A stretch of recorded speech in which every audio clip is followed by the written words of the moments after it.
A Season's Love. The old abandoned museum was full of content and history. Via, a passionate environmental science major, stood at the entrance. She had come with her friends on a summer's afternoon.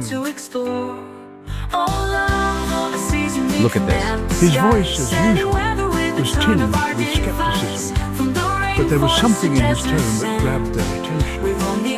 He had his hands on a glowing orb, the size of a grapefruit, resting in a glass case.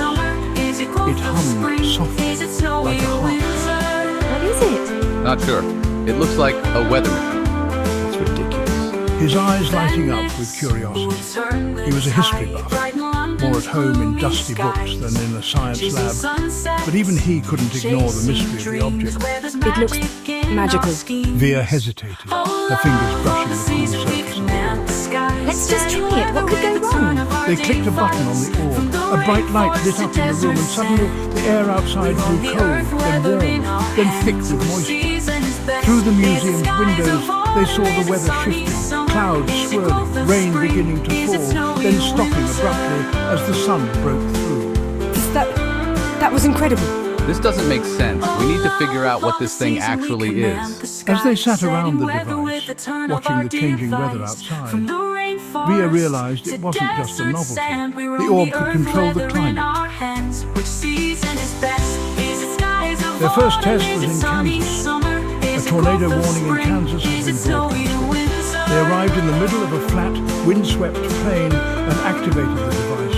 Moments later, the funnel cloud above them dissolved, leaving only calm skies. Should we just stop the tornado? I think we did. Inspired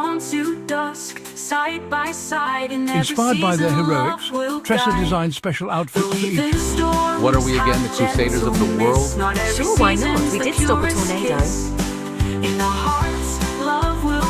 They travelled to Kauai, where rising floodwaters threatened the lives of thousands. They stopped the rain, but in doing so, the riverbanks didn't receive the usual water. Crops could soon dry out. It's not right. We can't just control things like this. Though even storms have gentleness, But Via couldn't stop. The world felt like it was on the brink of disaster, and here they were with the power to fix it.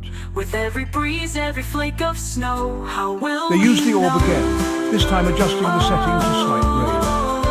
The threat of drought was averted, and without causing a flood. In California, they wanted to stop a wildfire by summoning rain. They were cautious of not causing mudslides that could wipe out homes. Their actions with the orb, with just the right settings, brought them success. Sunshine follows where you stay. Via looked out at the stars, her thoughts heavy.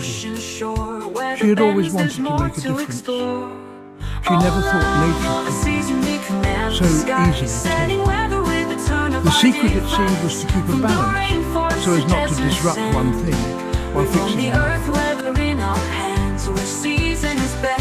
As the group made their way to Italy, Tressa's hometown was being battered by severe flooding, they finally realized the usefulness of their power. It was only when they reached the coast, where the Mediterranean had become a sea of storm, that the full weight of their responsibility dawned upon them.